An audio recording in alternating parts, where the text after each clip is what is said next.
Ladies and gentlemen, welcome back to the series where I'm recreating Murray's costume Manor from Secret of the Mimic in Minecraft. In the last video we took a look at the entirety of Nurse Dolly's hospital, but today we're going to be moving down even deeper to build both the White Tiger tunnels and the Sleepy Moon basements. So with that being said, let's just go ahead and get right into it. Instead of getting started with the outlines fully completed, I thought I'd take you along my thought process of how I actually go about doing these outlines, as I've never done it and I feel like this is the perfect opportunity to.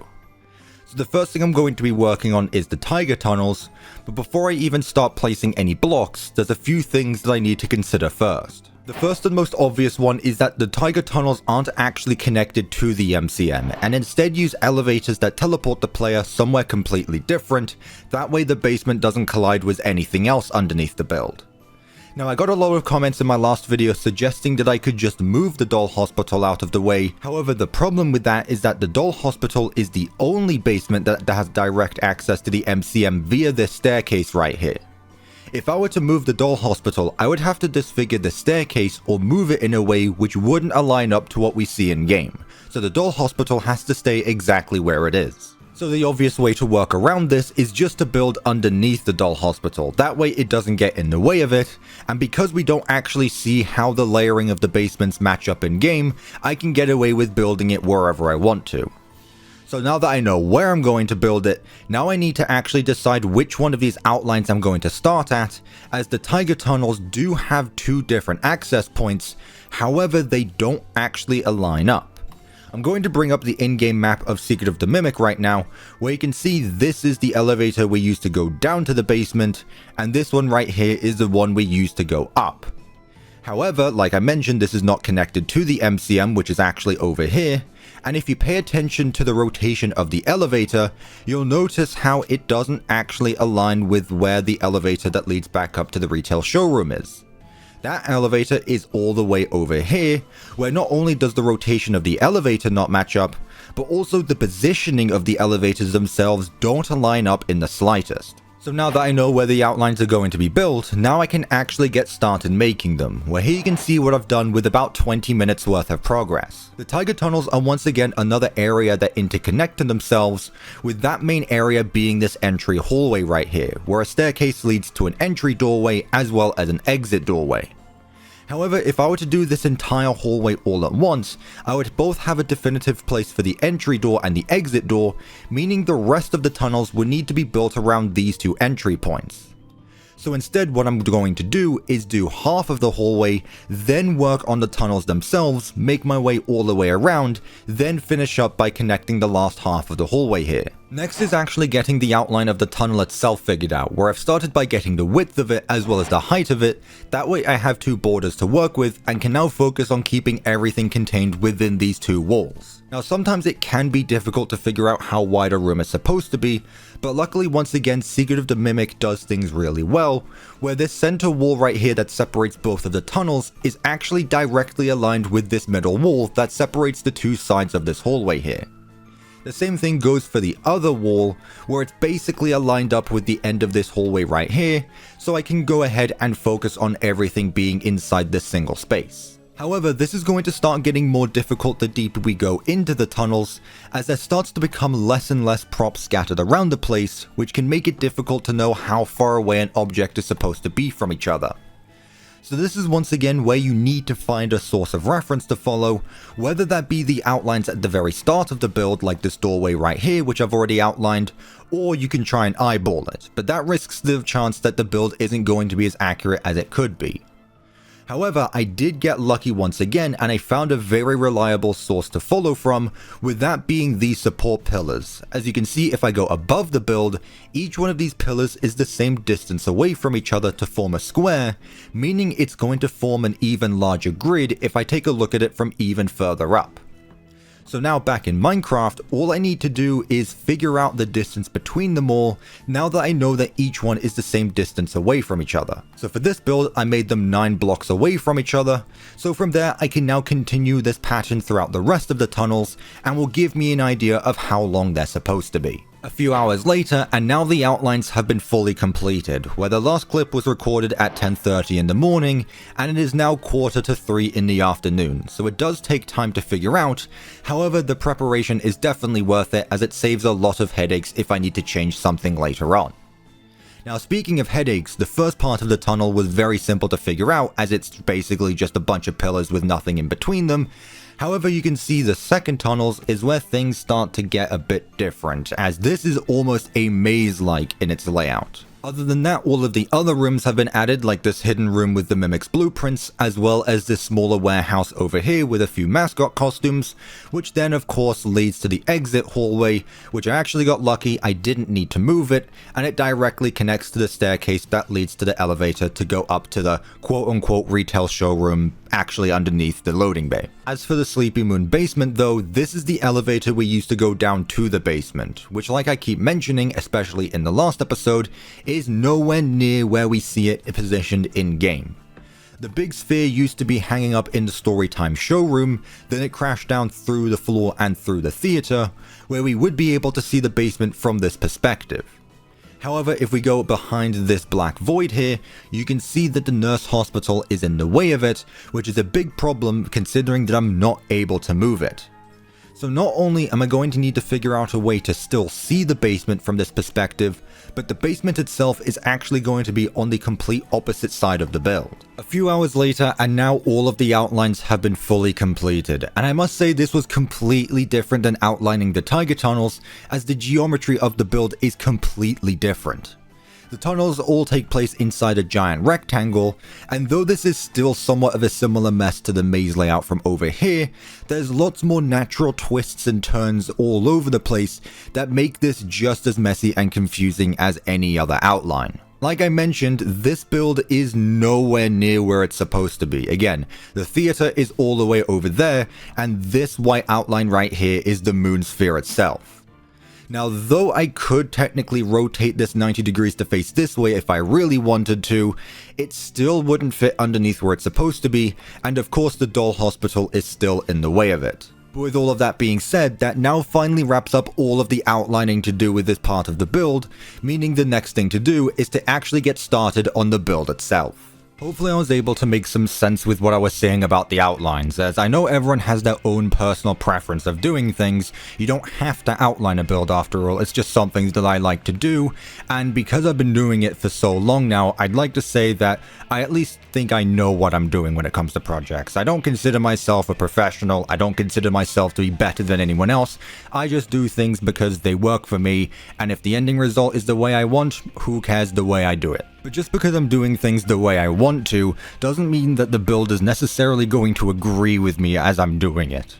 I didn't mention this, but I actually had to move all of these outlines about 40 blocks lower than they were originally, not because of Nurse Dolly's hospital, but because there are so many basements stacked on top of each other with this build, that it honestly doesn't surprise me that everything had to clip into each other in the actual game.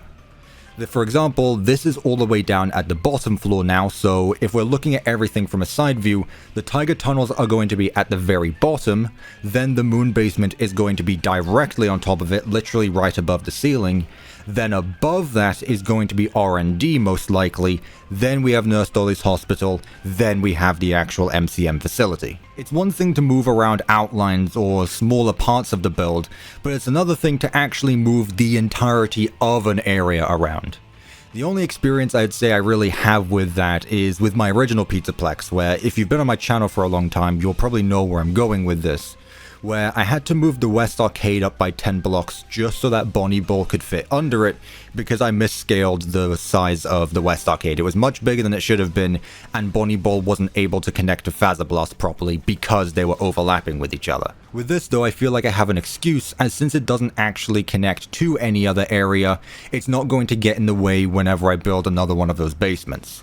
Of course, I may have to eventually move this down even further, however that will be something I take a look at later once I actually get started on R&D. But getting back on topic, I think that this area in particular is a really good example of how I'm able to combine both the use of World Edit as well as me just placing down blocks by hand manually. I've already talked about how I do have World Edit installed to help me with this build, however you'll notice it's not being used for a majority of the build. I am still placing down most of the blocks by hand, and it's really just to help me place all of those repetitive patterns, like the floor for example is a very big one. I decided to copy paste the entirety of the floor but not the walls, and that's because it's easier to see the walls and it's just easier to build them instead of placing all of these blocks on the floor by hand, which are eventually going to be covered up anyway. It does get to a point where eventually it stops being me who's actually the one making this build and it's just me typing a bunch of commands in chat to eventually make the build look like I want. So I am still using it to some extent, where it's more of a tool to just help me get the boring side of things out of the way, like the floor, and then I can get the smaller bits like the walls out of the way. You'll see me using it more often in the future throughout any other project, but I thought it was worth bringing up for this one as it's a lot more obvious. Remember how I said that Secret of the Mimic has many of those wide open areas full of nothing? Well, this is exactly what I was talking about, as there is almost nothing going on in this room. In fact, the most exciting and detailed part of it is probably all the pipes that go along the ceiling. The floor has absolutely nothing going on with it other than occasional barricades throughout the room, and everything else is just up above the ceiling. There's support beams, there's some wires along the floor, little bits of detail, but other than that, this is literally just one giant empty room. To be fair though, this area is completely pitch black while playing through this section. The only time a light source appears is when one of these light bulbs turns on to let us see where we can run to, or when we're holding one of the star brights in our hand. Aside from that though, we are never able to see anything else in this room unless you're using a debug camera like how I've done. Now, it was actually interesting to be able to see what is actually going on in this room, as when I was playing it for the first time, I was honestly expecting these tunnels to have a much weirder layout than it does. I was not expecting this to just be one giant rectangular hallway, which I measured is over 122 blocks long.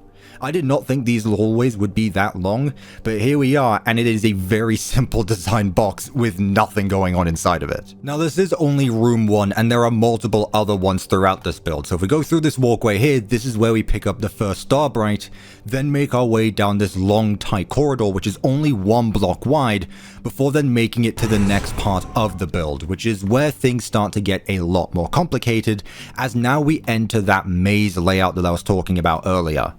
This was easily the scariest part in the entire game, and might honestly be the scariest moment in any FNAF game ever. Just trying to wander through these corridors, looking for little arrows on the ground which are represented by these buttons, and with a small light source in your hand, just trying to make your way through this area while the white tiger is chasing after you, was one of the scariest experiences ever. This was more like what I thought the first tunnel was going to be like, where every corner has something new behind it, with there being tons of these narrow walkways that lead to a completely different room. Just to get an idea of what this would look like in game, I've gone ahead and turned off my night vision and then give myself a darkness effect, and now I'm going to place a light block with a light level of 8, and we can't see anything here. Without the night vision, I was still able to see a lot going on around me, which I assume is just either because of my monitor brightness, or because there aren't really any pitch black areas in Minecraft. In game, we literally are not able to see anything within probably 3 feet away from us, so this is probably the most accurate of how this would look like, which again, is absolutely terrifying. I am not a fan of the darkness, and this is already creeping me out. And it is really a shame, because though it's really just scaffolding and lots of pipes and wires going around the place, there are still some fun details scattered around, like some remaining mascot costumes. In fact, there's even parts of mascot costumes above some of these wooden support beams, which you would literally never be able to see. From the top of my mind, there's 1 head of the lion and 2 of the elephant, but eventually once you do make it to the end of this room, you put the star bright here, and then it brings us to the next area, where we're back at one of those wide open rooms, where we once again need to follow the arrows to go through the place. Now, instead of making it all the way to the end of the hallway, what we're going to do instead is turn right here to this final room, where we once again have to sneak down narrow walkways. Now, here is where a lot more of the mascot suits are going to turn up, as once again, it is a bit more like a workshop more than a storage room. I'm not entirely sure what the purpose of these tunnels are in the first place. They are really weird in layout, they make absolutely no sense, and there isn't nearly as much of storage equipment as I would have thought there would be, especially in a room like this. But then eventually, of course, you do make it all the way to the end of this doorway here, where then you finally make it back up to this main hallway here, take the elevator, and then end up on the top floor again. And just to see what this looks like from an outside perspective, I was not expecting this to literally cover the entirety of the MCM from underneath.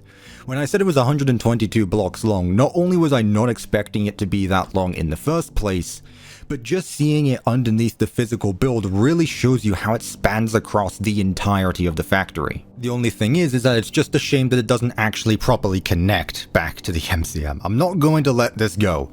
I went over 2 years of building Ruin with lots of the parts of the pizzaplex not lining up to how they did in Security Breach, and here there's not even an excuse. This is a completely new original build. Why can't you just have areas connect to each other? Why not just add in a brand new hallway that goes from that area and then have something that leads back up to the retail showroom? It's not difficult, but Steelwall didn't do it anyway. But speaking of areas that don't properly connect to each other, let's go ahead and take a look at the Sleepy Moon basement, which I gotta be honest with you, I'm a little nervous to get started with this. This is one of those areas that where I played it for the first time, I knew that it would probably be a bit, I don't want to say tedious to build, maybe time consuming would be the word, but even then, I'm a bit nervous to get into this. It's not natural terrain, but you can see how different it is in layout compared to literally every other building. In fact, I couldn't even really outline this with 3D outlines because every room has so many twists and turns and curved ceilings where I think it would honestly be easier just to do it as I go along. But I suppose there's only really one way to find out, so let's not waste any more time and start placing down some blocks. Ooh, I finished the build. Let's talk about it. This was definitely an experience, I will say that. There was a lot of things that I wasn't expecting, and there was a lot of things that I knew were going to happen moment one and carried through the entire build.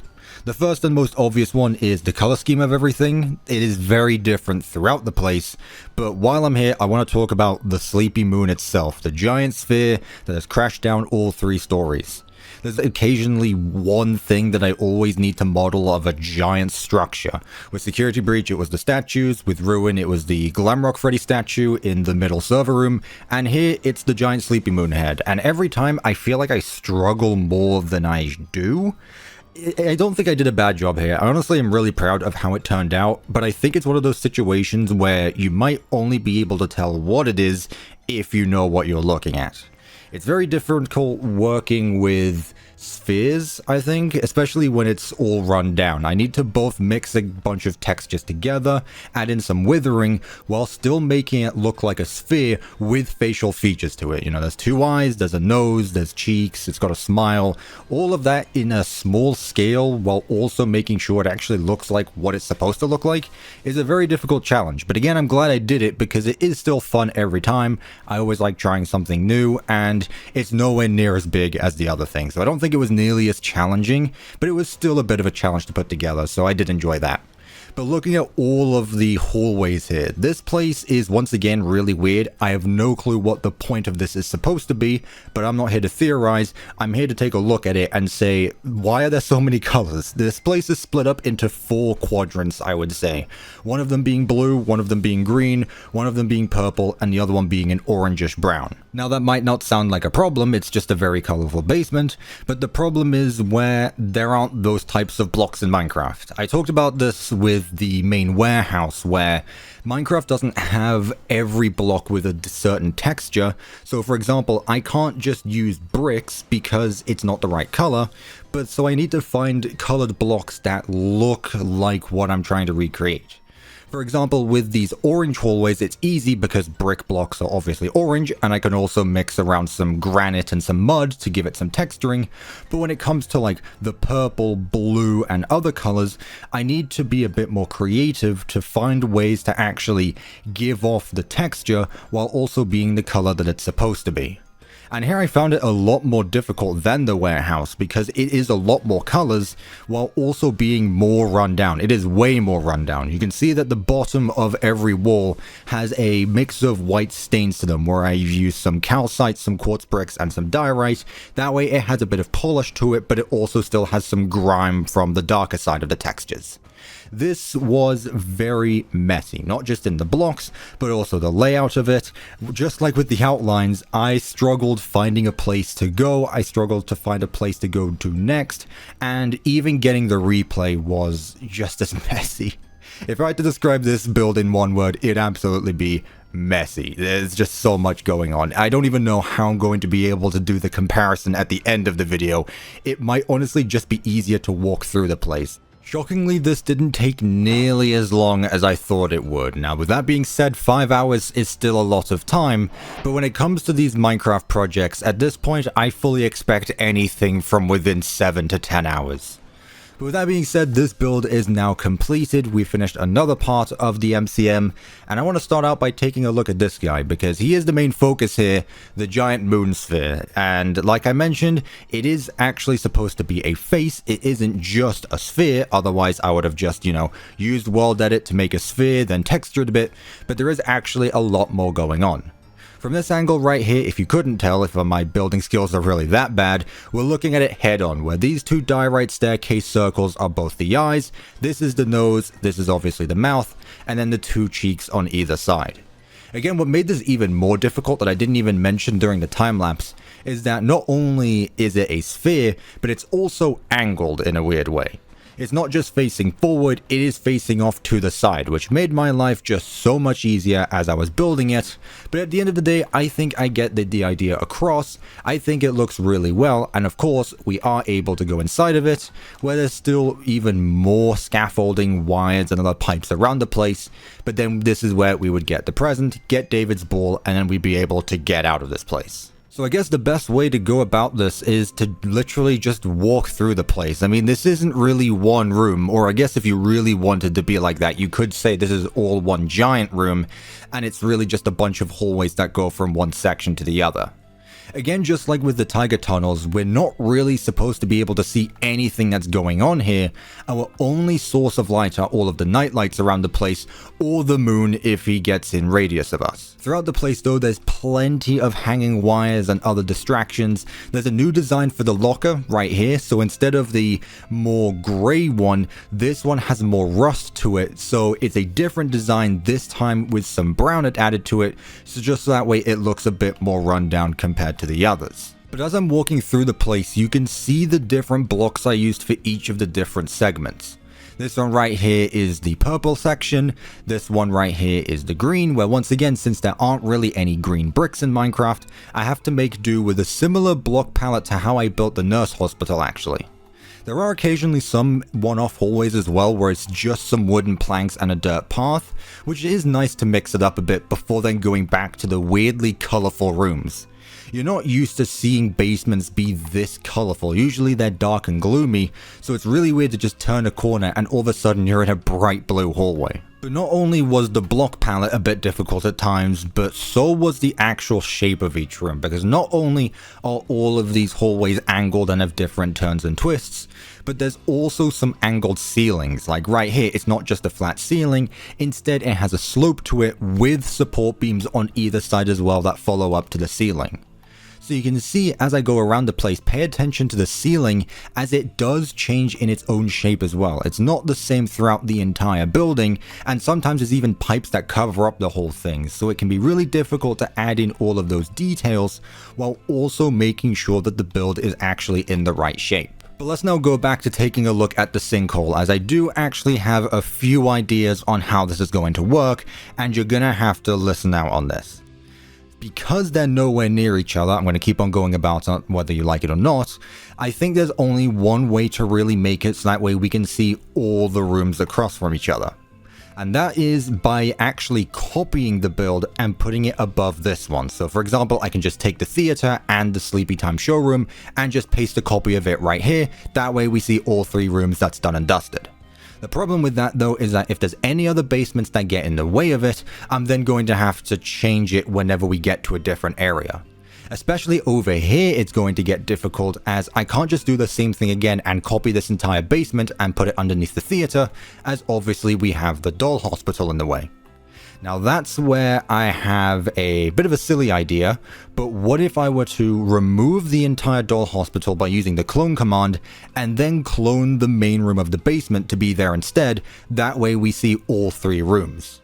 Now the problem with that is that 1, it's not convenient at all, and 2, I would need to have a copy of each one of these rooms, put them separate elsewhere, and then have a command copy each one whenever we're in a certain radius of the room, that way the right build shows up at the right time. Now what I could just do instead is leave it as a black void, that doesn't really bother me too much, or worst case scenario, I make a smaller recreation of the basement just on top of this room right here, that way there's still something to look down to, and then over here I can do the same thing where I just make a smaller recreation of both the theater and the showroom, that way there's something to look at other than just a black void. Again though, I'm going to leave this up to the comments. I want to see what you guys think, see if you have any better ideas than I do, because though it was my idea, I don't think it would be very smart or practical to go about doing it. Now as funny as it would be to watch half the build disappear and reappear whenever I need it to, right now I think it's best to just leave it as one big build. But with that being said, ladies and gentlemen, that is now going to wrap it up for today's video. Thank you everyone so much for